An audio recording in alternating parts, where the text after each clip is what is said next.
ভোরের আলো ফোটার সাথে সাথে গণতন্ত্রের পথে বহুল কাঙ্ক্ষিত যাত্রা।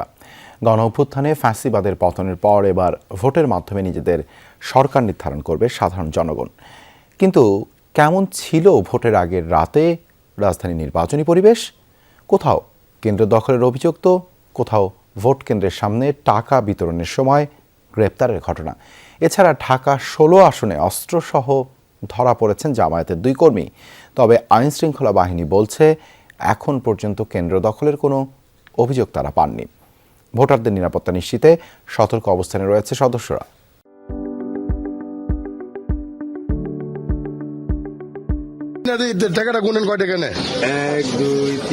ঢাকা ৬ আসন নির্বাচনের আগের রাত একটি ভোট কেন্দ্রের সামনে ভোটারদের টাকা দিতে গিয়ে স্থানীয়দের হাতে ধরা পড়ে সূত্রাপুর থানা জামায়াতের নায়েবে আমির মোহাম্মদ হাবিব। খবর পেয়ে নির্বাহী ম্যাজিস্ট্রেট ঘটনাস্থলে পৌঁছে যাচাই বাছাই শেষে অভিযোগের সত্যতা পান। পরে নির্বাচনী আচরণবিধি লঙ্ঘনের দায়ে তাকে ২ দিনের কারাদণ্ড দেওয়া হয়। এই আসনেই প্রিজাইডিং অফিসারের উপর হামলার অভিযোগ ওঠে। তবে কর্তব্যরত সেনা কর্মকর্তা জানান, পোলিং এজেন্টদের কার্ড গ্রহণের সময় কিছুটা বিশৃঙ্খলা দেখা দেয়। খবর পেয়ে তার সমাধান করে আইনশৃঙ্খলা বাহিনী। পোলিং যে কার্ড রয়েছে সেটা সংগ্রহ করার জন্য আসে। তো এখানে যে অভিযোগটা আমরা শুনেছি বা পরিলক্ষিত হয় সেটা হচ্ছে যে নির্বাচনের যে আঙিনা সেখানে তারা প্রবেশ করে। এই ব্যাপারে যেটা হচ্ছে আসলে আমরা এটা দেখেছি, অভিযোগটা আমরা দেখেছি। দেখার পরে এখন ফার্স্ট কাজ হচ্ছে আমাদেরকে ব্যাপারটাকে সমাধান করা।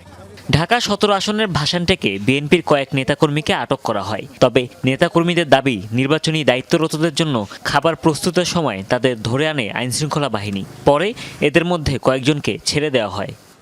একটা কেন্দ্রের দলনেতাকে ধরে নিয়ে আসা হয়েছে, কারণ কি সে কালকে সকালের জন্য নাস্তা রান্না করতেছিল। আমরা গত ১৭ বছর নির্বাচন করতে পারিনি, এখন এই বছর এসেও যদি এই ধরনের পরিস্থিতির সম্মুখীন হতে হয়, এটা সত্যি দুঃখজনক। আমরা কেউ এটা প্রত্যাশা করিনি। এছাড়া রাতে ঢাকা ১৫ আসনের পীরেরবাগ ভিক্টোরিয়া স্কুল কেন্দ্রে জাল ভোট দিতে গিয়ে স্থানীয়দের হাতে ২ জামায়াত নেতা আটকের অভিযোগ ওঠে। এ সময় প্রিজাইডিং অফিসারের রুমে নেওয়া হলে তিনি জানান তাদের কোনো কার্ড ছিল না, যা আইন বহির্ভূত।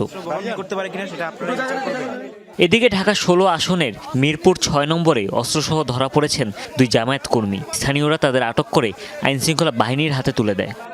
যদি লঙ্ঘন হইতো হয়তো আমার এখানে পুলিশে প্রথমেই আমারে পুলিশ কেন আপনি এলাকার ভোটার? জি না, তাহলে ভোটার না, তাহলে আপনি এখানে কি করেন?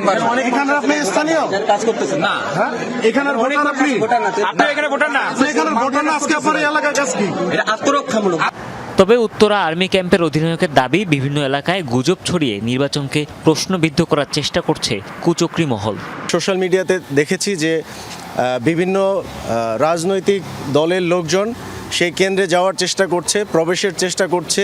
এই ধরনের বিভিন্ন নিউজ আমরা দেখতে পেয়েছি। কুইকলি আমরা আমাদের ওই ক্লাস্টারের যে পেট্রোল আছে তাদেরকে মোবিলাইজ করি এবং আমাদের পেট্রোল যাওয়ার পরে আমরা দেখতে পাই ওই ভোট কেন্দ্রের আশেপাশে এই ধরনের কোনো ঘটনা ঘটেনি। এছাড়া নির্বাচনী আচরণবিধি লঙ্ঘনের দায়ে ৫ জনকে বিভিন্ন এলাকা থেকে গ্রেফতার করে বিভিন্ন মেয়াদে সাজা দিয়েছে ভ্রাম্যমাণ আদালত। হুমায়ুন রশীদ, যমুনা নিউজ, ঢাকা।